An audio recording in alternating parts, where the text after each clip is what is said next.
in both languages, the question raising up now. 여러분들 그 심재훈님은 굉장히 유명한 분이시고 정말 우리 전기현 장로님 다음으로 한인을 사랑하시고 한인사를 봉사하는 분이십니다. 정말 인정이 많고 헌신적이고 이웃을 사랑하는 분이에요. 특별히 우리 전승현 장로님 한인 회장으로 여러 해 수고하셨는데 정말 열심히 도와드렸습니다. 참 그런 귀한 분이 너무도 갑자기 돌아가셨기 때문에 제가 처음 설교를 하면서 그런 질문을 했습니다. 뭐 교회 설교할 때처럼 마찬가지였죠. 여러분, 이분이 이렇게 얼마 전까지 같이 계시다가 갑자기 돌아가셨습니다. 이 분, 곧 돌아가신 소식을 들으실 때에 여러분들이 어떤 마음을 가지셨습니까? 제가 그렇게 질문했어요. I want to repeat this one in English. Well, one of the best serving leaders of this society, in Korean American society, Mr. Shem, passed away. It was last Monday morning, 9:39, and it was a sudden death.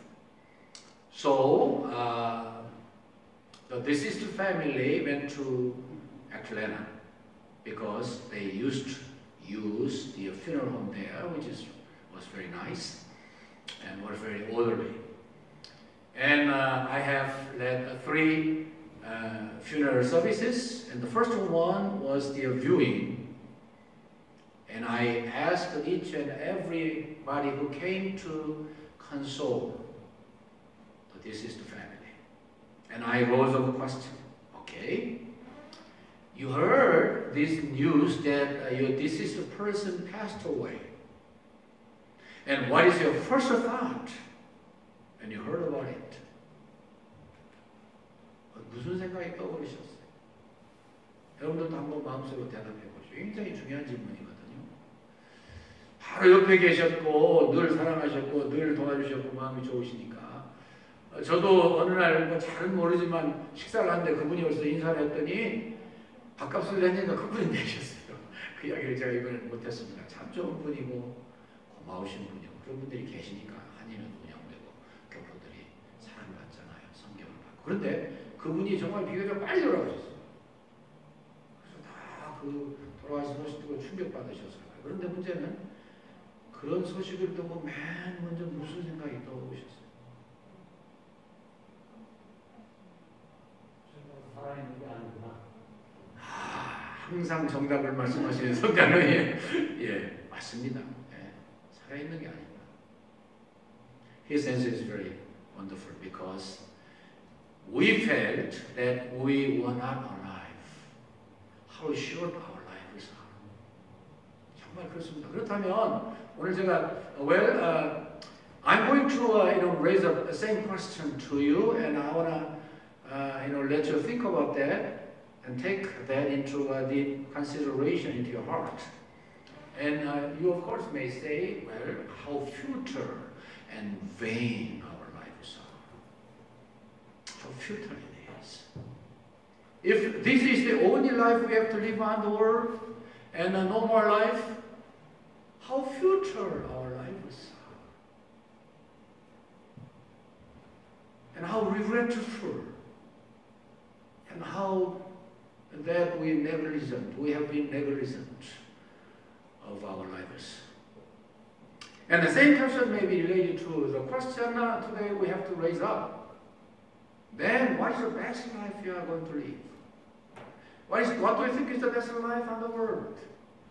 Of course, that's found in the Bible, like Jesus, the life of Jesus, which was very agonized and full of persecution and full of terrible times, but that could be regarded.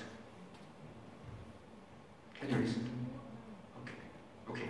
잘 들립니다. Thank you. 네. 감사합니다.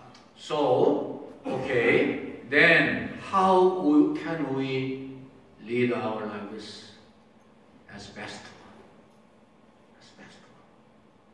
Like that of Jesus and those of the apostles. That's why we are thinking of the life of apostles in order.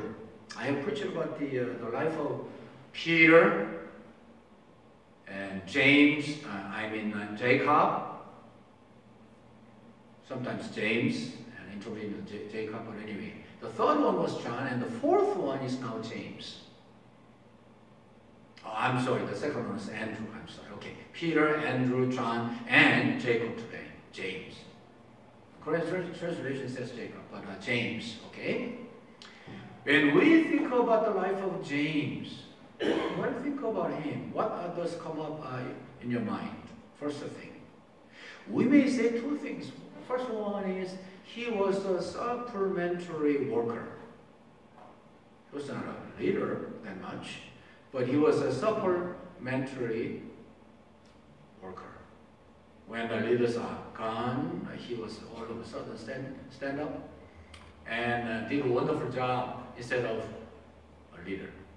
And the second part I want to take into more deep consideration is that he was the first one to be martyred. And I wish to encourage you to listen to the Korean sermon when she is wonderfully interpreted into English. Okay? 여러분들 이런 중요한 시점에는 우리가 한 번씩 죽음에 대해서 심각하고 진지하게 생각할 필요가 있습니다. 왜냐하면 그것이 결국 우리의 삶이 될 것이거든요. 누구나 갑자기 가시든 또 투병을 오래 하셨는데 또 가셨다는 말씀을 들으시든 얼마나 인생은 허무한 것인가. 이 땅에서의 삶이 전체라고 한다면 우리는 너무도 억울하고 통곡할 수밖에 없을 거예요. 그런데 영원한 생명이 있잖아요.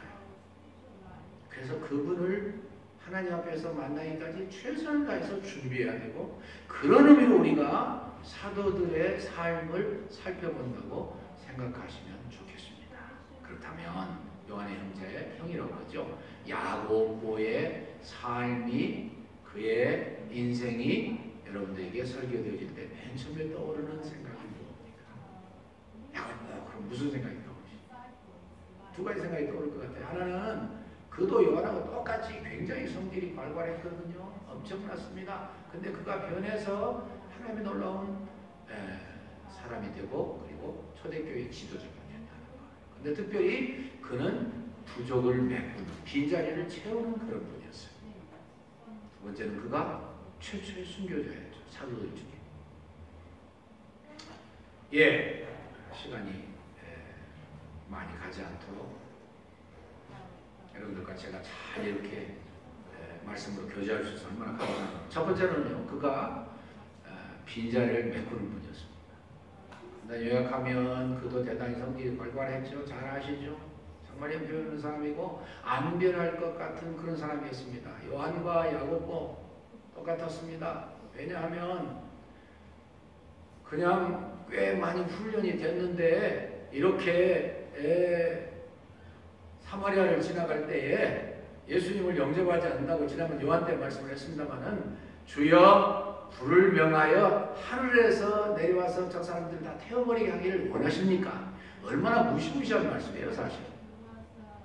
물론 그 이유를 여러분들 다 대충 아시죠. 사마리아 사람들은 이 이민정책에 의해서 이방인들과 피가 섞여버렸고 정통 유대인들이 아니고 또 그리고 따로 그리심산에 성전을 세워가지고 굉장히 힘들게 하고 느헤미야 또 스룹바벨도 성전 지을 때 방해를 받았습니다만은 느헤미야가 특별히 와서 성벽을 재건할 때에 얼마나 많이 어려움을 주었는지 모릅니다. 정말 대적들이 됐었죠. 심지어 성벽을 세울 때 뭐라고 조롱을 했냐면은 아니 그 벽 쌓아봤자 여우가 올라와도 다 무너질 건데 뭐 하는 거야? 그래야 쌓인 감정이 있죠. 뿐만 아니라 이 요한이나 야고보도 그렇게 부유하고 뭐 굉장한 집안이 아니잖아요. 다른 제자들보다 좀 낫할지라도.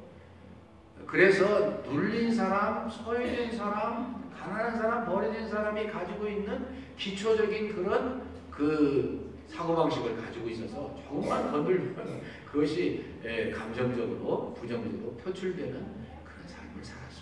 그래서 그렇게 이야기했던 거예요. 예수님이 꾸중하시고 사마리아 여인 한 사람을 위해서 지금 수요일을 계속 강의하고 있습니다만은 당신의 체면과 당신의 모든 불이익을 배제한 채 가셔서 그 한 영혼을 진지하게 대하시고 그의 삶을 다 노출시키시고 회개시키시고 그를 하나님의 사람으로 만드는 이 엄청난 사랑과 공평을 보고서도 그랬으니 이 사람 위대한 사도요 엄청난 순교자였지만 그가 잘 안 변하는 거 보면 우리가 좀 위로가 돼요. 예수님 어떤 분이셔요? 하나님이시지 않습니까? 그분하고 한 번만 만나도 변해야 되는데 한 번이 뭐예요? 몇 년씩 지났는데도 안 변했잖아요. 그러나 예수님은 결코 포기하지 않으셨습니다. 현재 그 당시 그 순간만 보지 아니하시고 뭐를 보셨어요? 장래를 보셨어요. 무엇을 가지셨어요? 믿음을 가지셨어요. 그래서 긍정적으로 늘 생각하셨어요. 그랬기에 하나님께서 두 번째 제가 더 살펴보려고 하는 대목을 더 이해하시면 더 쉽게 말씀을 따라오리라고 생각하는 것이라고 생각하는데 그렇게 마지막까지 그러다가 하나님 은혜로 예수님의 십자가의 죽으심과 부활하심과 그들과 함께 계심과 승천하신 후에 열흘 후에 성령 충만을 받아서 완전히 달라졌어요. 그러니까 여러분들과 저는 이분들보다 더 빨리 변할 수 있는 이유가 뭡니까? 성령님이 강림하셨잖아요. 그분이 우리와 함께 하시잖아요. 성령님으로 우리 내적인 이 성전에 계셔서 삼위일체 하나님이 우리와 함께 하셔요. 우리가 예수를 내 구주와 주님으로 영접할 때 성령님이 하지 않으시면 그걸 할 수가 없기 때문에 그렇게 믿을 수 있었다는 것은 성령님이 내 마음에 오셨다는 증거예요. 성령님이 오셔서 나와 함께 계시는데 성령님으로 아버지 하나님, 아들 하나님, 성령 하나님, 삼위일체 하나님이 오셔서 나와 함께 거하십니다. 그러니까 우리는 더 빨리 변할 수 있어요.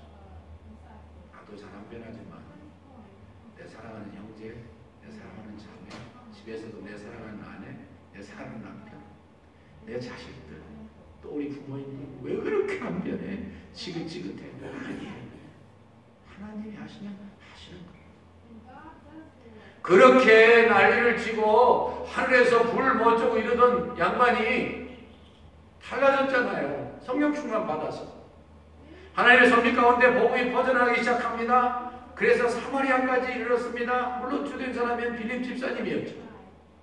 그래서 사마리아에 하나님의 복음이 전파됐다고 해서 예루살렘에 있던 사도들이 베드로와 요한을 보냈습니다.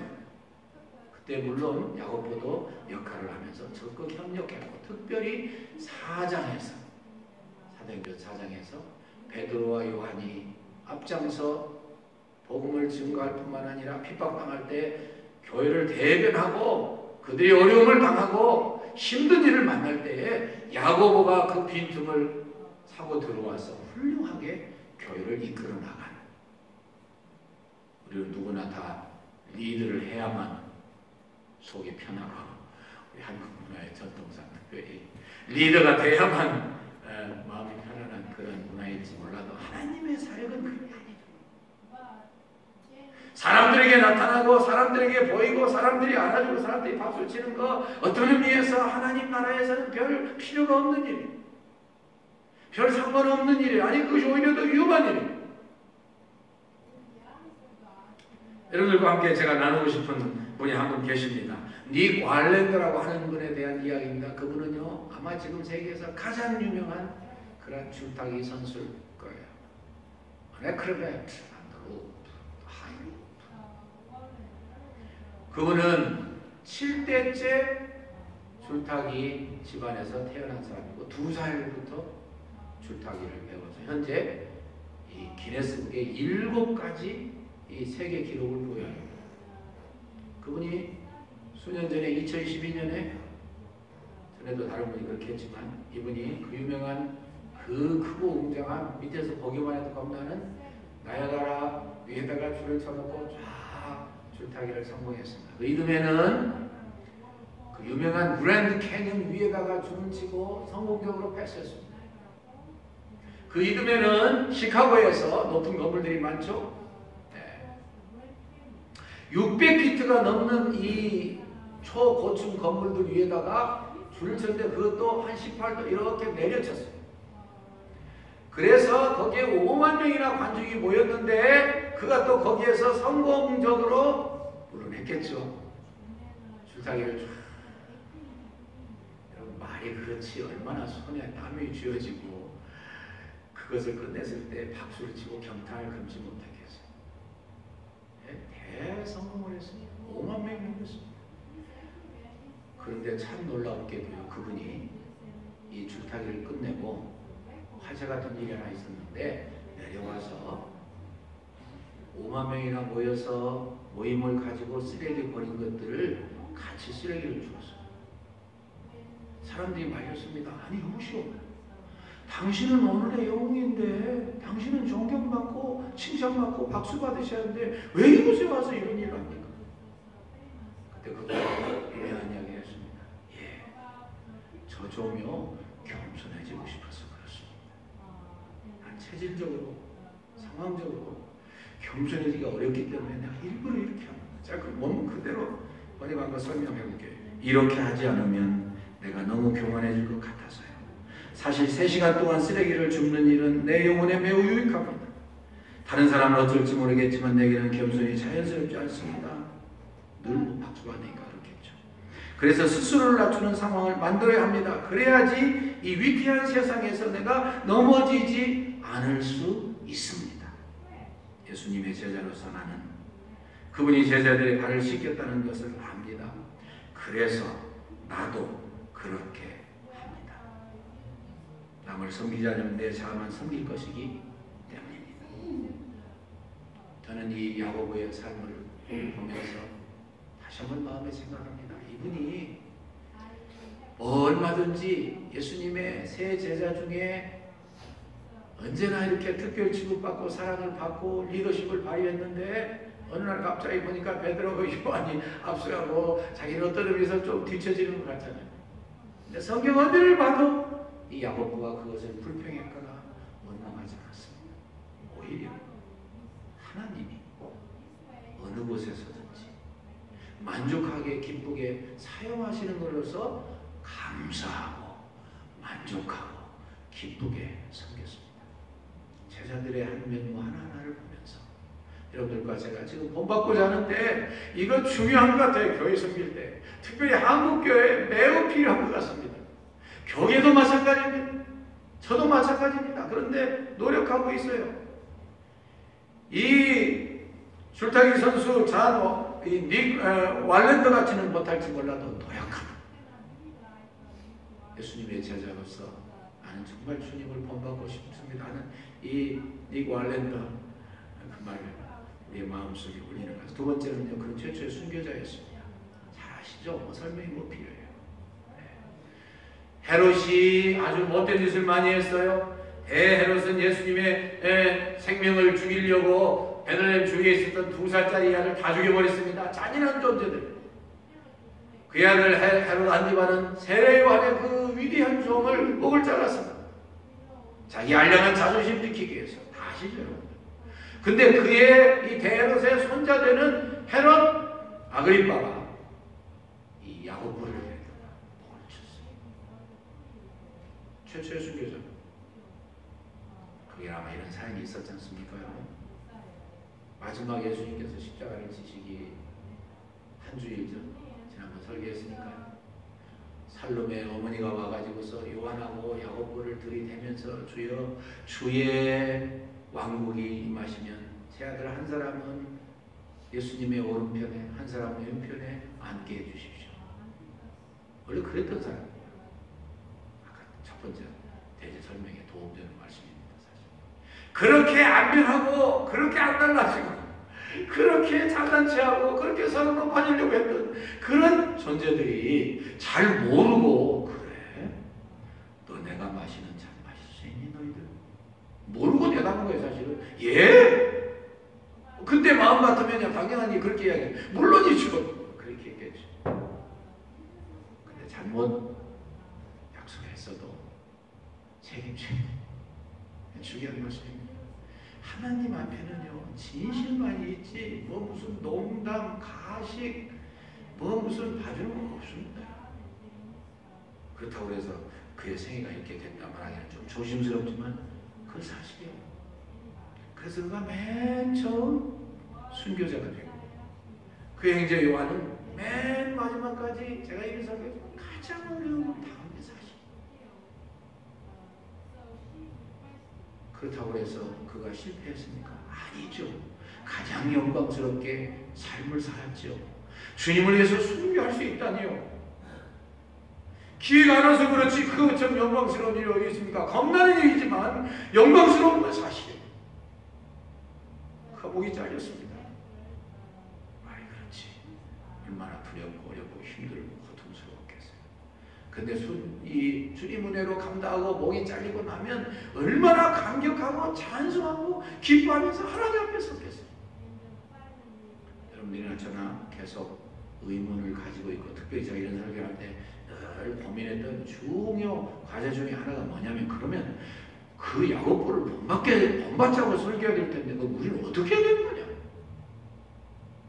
어떻게 해야 되는 거냐? 어떻게 본받자는 거냐? 가장 중요한 순교자 한 분을 찾아냈습니다. 17세기 파리 근교에 있는 갈멜 수도원에 주방에 서비스맨으로 늘 평생을 근무했던 로렌스 형제 전에 한번 제가 소개했습니다. 그분이요 얼마나 경건하게 살았는지 살아있는 순교자. 그분이 책을 하나 썼는데요. 주님의 임재 연습 The Practice of the Presence of God A practice of God's presence. 하나님의 임재를 연습하는 책을 썼습니다. 별로 그렇게 대단한 책 아닐 수도 있죠. 뭐 두껍고 화려하고 멋있고 뭐 배전 그런 책은 아니에요. 거기에 하나님의 사람들의 삶의 순교 신앙의 자세가 들어가 있어요. 무슨 내용인지 그가 매 순간 매일의 삶에서 자아를 내놓고 자아의 싸움에서 승리하며 자아에 대해서 죽는 순교 신앙을 계속 연습했던 아름다운 모습을 써놓은 거예요. 그가 이렇게 이야기했습니다. 나는 식당에서 계란을 하나 프라이 하더라도 하나님을 사랑하는 마음으로 그 계란을 뒤집는다. 어마어마한 이야기죠. 하나님 영광 위해서 한다는 것. 그리고 일이 다 끝나서 더 일이 없을 때 나는 조용히 부엌 바닥에 무릎을 꿇고 하나님께 기도하고 하나님께 예배한다. 사실은요, 이 책을 추천사를 그 갈멜 수도원 원장님이 썼습니다. 뭐라고 썼냐면 나는 로렌스 형제에게서 예수님의 모습을 본다. 나는 그분과 악수하면 예수님과 악수하는 것 같은 기분이 든다. 나는 그분의 얼굴을 볼 때 예수님의 얼굴을 보는 것 같은 그런 기쁨을 느낀다. 나는 이 책을 통해서 진짜 우리 모두 다 하나님의 임재를 체험하는 연습을 할 수 있기를 바란다. 어마어마한 책입니다. 근데 간단해요. 그가 그렇게 된 이유는요, 처음부터 작은 선택을 할 때 나의 유익이냐, 나의 기쁨이냐, 나의 명예냐, 나의 영광이냐, 아니면 하나님의 영광을 위한 것이고 하나님이 기뻐하시는 것이고 하나님이 영광 받으시는 거냐, 그 싸움에서 계속 나에 대한 걸 부정하고 내려놓고 없애고 하나님을 선택한 거예요. 하나님을 절대 쉽지 않습니다.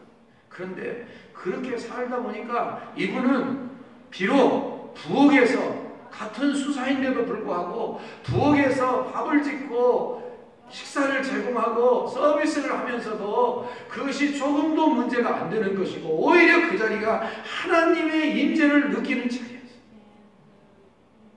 그래서 그는 당신만 누리는 게 아니라 다른 사람들을 돕기 위해서 하나님의 임재 연습이라는 책을 나름대로 쓰신 거예요. 영성 신앙에 있어서, 영성 신학에 있어서 금자탑을 이루는 책입니다. 그는 사소한 일이라고 해서 하나님께 드릴 가치가 줄어들지 않는다는 것도 깨달았고, 왜냐하면 하나님은 뭔가 부족하여서 그것을 필요로 하는 분이 아니시고, 또한 우리가 행하는 일들을 보실 때 오직 거기 담겨지는 사랑만을 보시는 분이시기 때문에 그는 그의 삶을 그렇게 영위할 수가 있었습니다. 여러분, 저자들에 대해서 12번이나 설교하는 거 쉬운 건 아닌 것 같아요. 저도. 그런데 베드로는 죄송해서 거꾸로 십자가에 못 박혀 죽었고, 그 형제 안드레는 엑스표로 십자가를 졌고, 요한은 그 무지막지 않은 어마어마한 거의 죽을 뻔했던 독사물에 끓는 물에 들어가서 겨우 살아났을 때 들것에 실려서 예배에 참석해서 마지막 살아있는 예수님의 모습을 보는 것이 제자니까 이렇게 세우니까, 선생님 우리에게 무슨 설교 좀 해주세요. 소자들아 서로 사랑하라. 선생님 그건 우리 수십 번 들었습니다. 뭐 새로운 좀 설교 좀 없습니까? 내가 새 계명을 너에게 말하노니 서로 사랑하라. 저는 그런 그 사도들의 그 마지막 모습, 그 마지막 그 상황이 우리에게 큰 위로와 도전과 참고가 되는 것을 믿습니다. 그거는 다 천국에서 정말 하나님께 영광을 돌리며 찬양하고 기쁘게 살고 있을 것을 저는 믿어요. 우리 하나님께서 그들을 안아주시고 그래 잘했어, 마지막까지 배반하지 않냐고 순교의 길을 달려왔으니 잘했다, 안고 사랑하고 위로하고, 아마 우리 식으로 표현하면 뽀뽀해줘요. 너무너무 좋아하실 거예요. 우리 이 땅에서 살면서 주님 믿고 그렇게 살아야 되지 않겠습니까? 그 비결이 로렌스 형제에게서 가르쳐진 것 같습니다. 여러분들이 이미 잘 달려오셨는데 조금만 더 참으시고, 조금만 더 손해보시고, 조금만 더 양보하시고, 조금만 더 내려놓으시고, 내가 원하고 내가 기뻐하고 내가 좋아하고 내가 즐거워하는 게 아니라 하나님이 기뻐하시고 하나님이 좋아하시고 하나님이 원하시고 하나님이 우리에게 기대하시고 살다 보면 그것이 곧 순교신앙이에요. 그것이 곧 하나님의 임재를 늘 체험하면서 살아있는 예배를 드리고, 하나님 여러분들을 머지않은 장래에 큰 손으로 안아주시는 귀한 하나님의 사람들이 되실 줄로 믿습니다. 하나님 감사합니다. 오늘 또 주께서 저희에게 야고보를 통해서 아버지 어마어마한 그의 삶의 변화와 그가 부족을 메꾸는